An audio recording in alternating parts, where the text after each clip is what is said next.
इस कहानी की शुरुआत में एन नाम की एक बच्ची को दिखाया जाता है जो अपने कमरे में डरी हुई सहमी हुई बैठी होती है। वो ईश्वर से प्रार्थना कर रही होती है क्योंकि बाहर उसकी मॉम दरवाजे पर सर पटक पटक कर उसे दरवाजा खोलने को बोल रही होती है। लेकिन एन दरवाजा नहीं खोलती क्योंकि उसे पता है कि उसकी मॉम के ऊपर किसी आत्मा ने अपना कब्जा कर लिया है।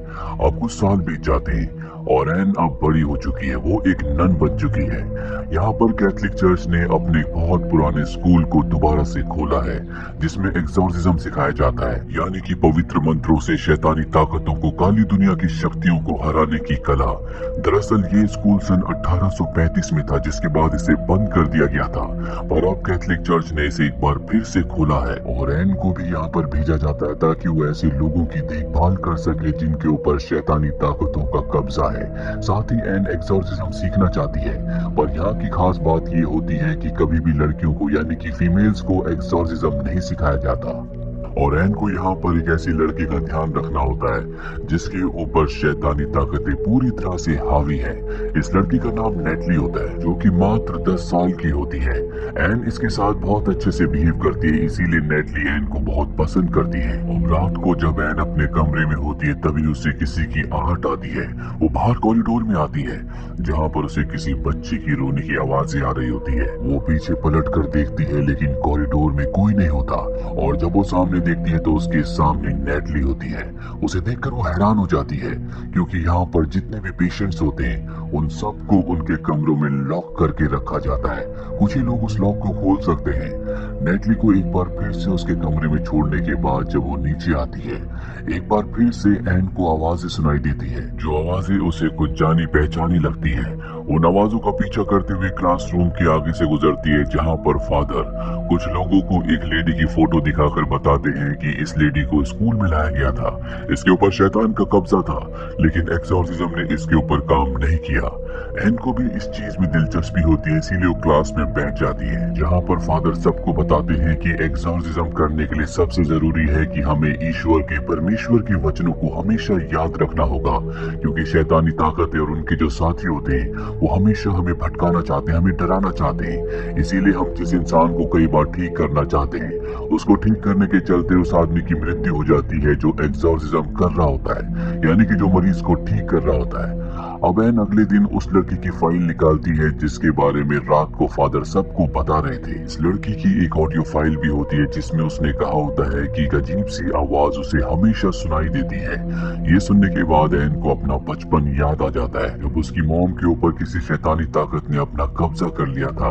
दरअसल एन की मॉम को भी कोई आवाज सुनाई देती थी जो उसे हमेशा कहती थी कि मैं यहाँ पर तुम्हें नहीं बल्कि तुम्हारी बेटी एन को लेने के लिए आई हूँ क्योंकि ईश्वर ने, परमेश्वर ने उसे चुना है, वो उनकी सिपाही है जो एक दिन हमारे खिलाफ लड़ेगी। अब एन यहाँ लाइब्रेरी में और भी लोगों के रिकॉर्ड्स पढ़ना चाहती है लेकिन यहाँ पर जो लाइब्रेरी में दूसरी हेड नन होती है वो उसे कोई भी रिकॉर्ड देने से मना कर देती है। साथ ही उसे समझाती है कि तुम्हें फादर की क्लास में नहीं जाना चाहिए। एन कहती है कि हमेशा मेल ही एक्सोर्सिज्म करते हैं, फीमेल्स भी ऐसा कर सकती हैं और मैं इसे सीखना चाहती हूँ। तभी यहाँ पर वो फादर भी आ जाते हैं जिनकी क्लास में एन कल रात को बैठी थी। वो कहते हैं कि अगर एन ऐसा करना चाहती है तो उसे हमें सीखने देना चाहिए। हेडनन बोलती है कि ऐसा नहीं कर सकते, ऐसा करने से इसकी जान को खतरा हो सकता है। इसके बाद दिखाया जाता है कि एन यहीं एक आदमी की देखभाल कर रही होती है और तभी वो कुछ गुनगुनाने लगता है और ये वही धुन होती है जो बचपन में एन की मॉम गुनगुनाया करती थी। इसके बाद वो आदमी एन के ऊपर हमला कर देता है। एन बचने की कोशिश करती है लेकिन इससे पहले कि वो आदमी एन को मारता जिसके ऊपर शैतान हावी हो चुका है वो खुद ही बेहोश हो जाता है। और अब यहाँ पर जो हेड नन होती है फादर के साथ प्रीस्ट के पास जाती है। प्रीस्ट इन दोनों को बताते हैं कि वो पोजीशन जो आज से कई साल पहले खत्म हो चुका था एन की वजह से एक बार फिर से शुरू हो चुका है।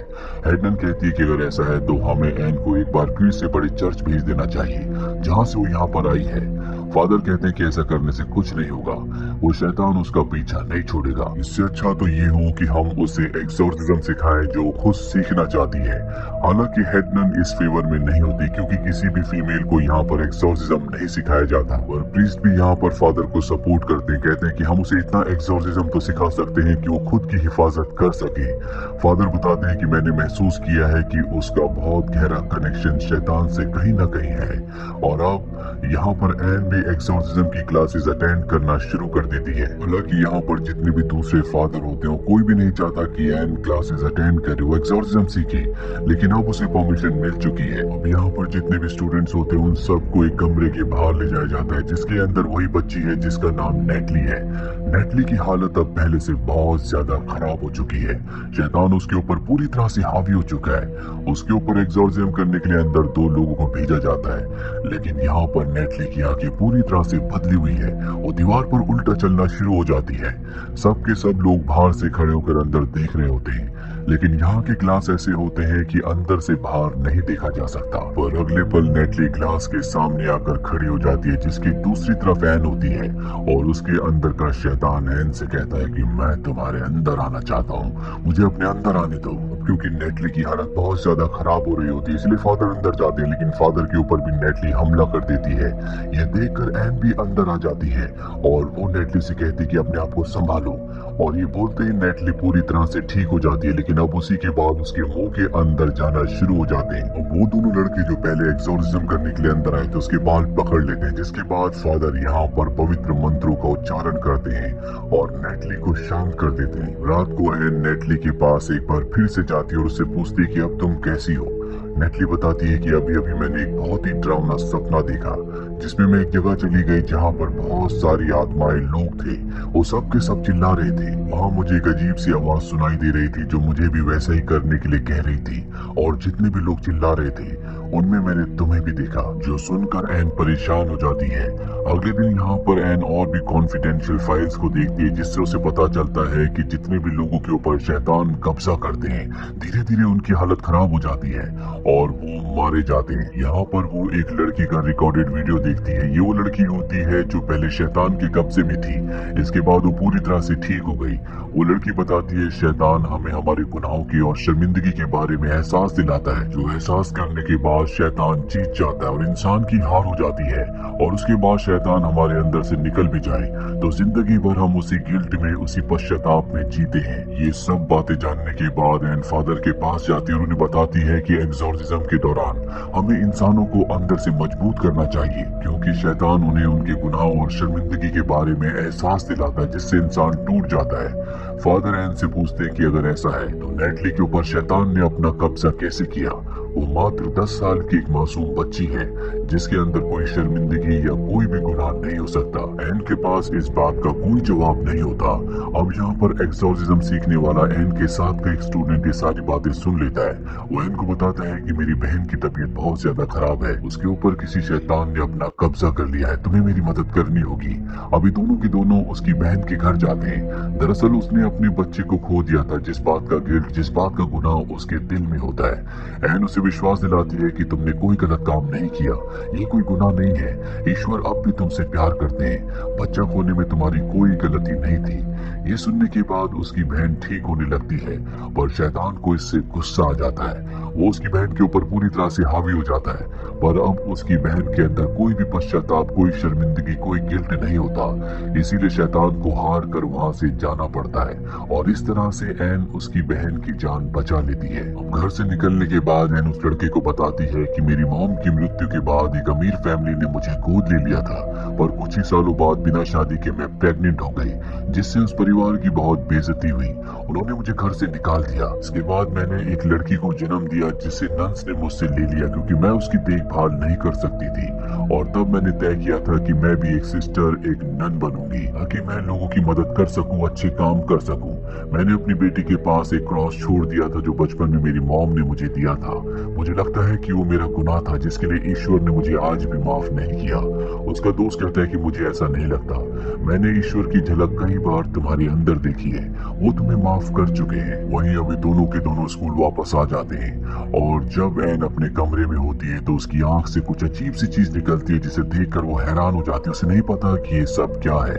अगली सुबह इन्हें चर्च के प्रीस्ट और फादर बुलाते हैं। वहाँ पर और भी लोग होते हैं और इन्हें बताया जाता है कि तुमने जो अपने दोस्त की बहन के ऊपर एक्सोर्सिज्म किया था, उसने खुद अपनी जान ले ली। तुम्हें ऐसा नहीं करना चाहिए था, तुम अभी इस कला में निपुण नहीं हो। एन को ये सुनकर बहुत दुख होता है। वो कहती है कि बहुत बड़ी गलती थी, मैं चाहती हूँ कि तुम मुझे वापस उसी चर्च में भेज दो जहाँ से मैं आई थी।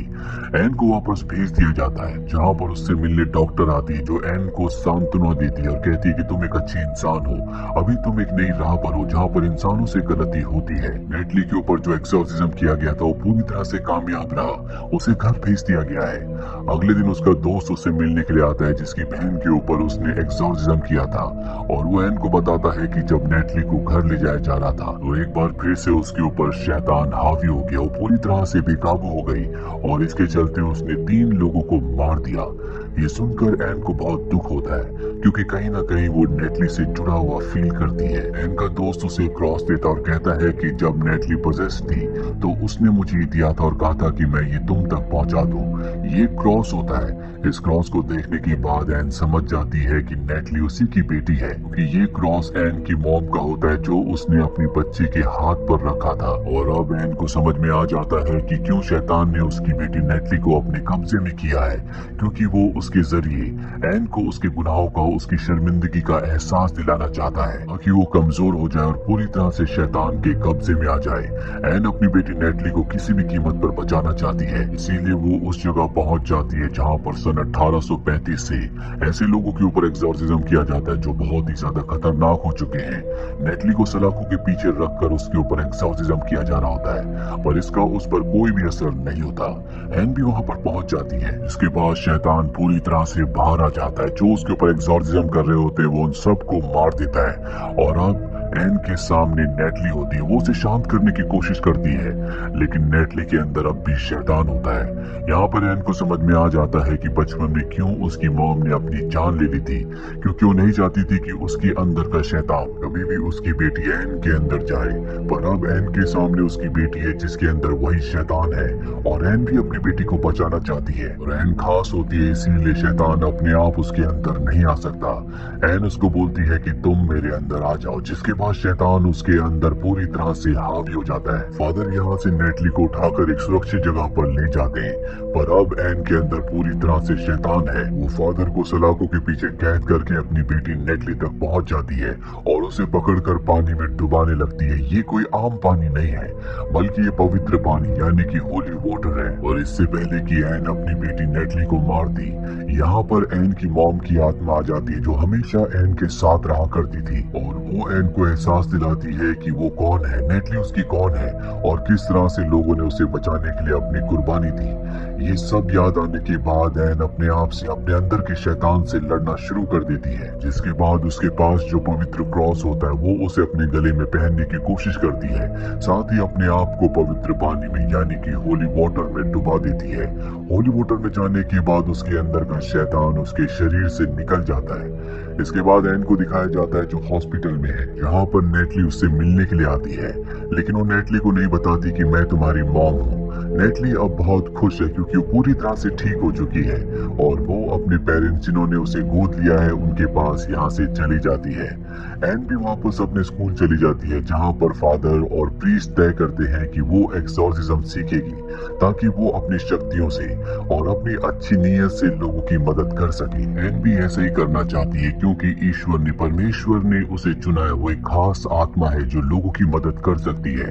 अब जब वो टैक्सी से जा रही होती है तभी वो सड़क पर एक औरत को देखती है जो एन को घूर घूर कर देख रही होती है। इसका मतलब ये है कि ये भी शैतान की साथी है और तभी वो टैक्सी ड्राइवर जिसकी टैक्सी में एन बैठी होती है वो अजीब सी आवाजें निकालने लगता है क्योंकि वो भी शैतान का साथी है। और एन भी अब ऐसी शक्तियों का मुकाबला करने के लिए तैयार है, इसीलिए वो अपनी जेब से पवित्र क्रॉस को निकालती है और तभी वो ड्राइवर उसके ऊपर हमला करता है। यहीं पर ये फिल्म खत्म हो जाती है।